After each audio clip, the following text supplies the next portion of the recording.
Coronavirus, White House concedes U.S. lacks enough test kits. The White House has acknowledged the nation does not have enough coronavirus test kits as cases of the disease ticked upwards on both U.S. coasts. Steplead.com. Vice President Mike Pence said the Trump administration would not be able to meet its objective of delivering 1 million testing kits this week.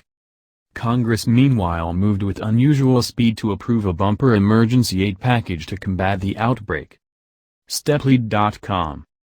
Globally, authorities have confirmed more than 92,000 cases of the virus. The vast majority, more than 80,000, are in China, where the virus originated. Worldwide, more than 3,000 people have died.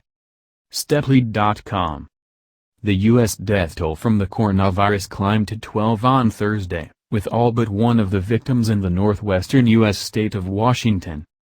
There are now more than 200 cases of COVID-19 in 20 states. Where is it spreading?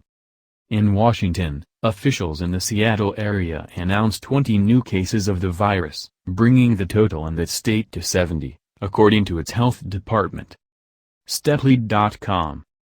9 of the U.S. deaths so far were from the same nursing home in suburban Seattle, which is now being investigated by authorities to see if it followed infection prevention guidelines.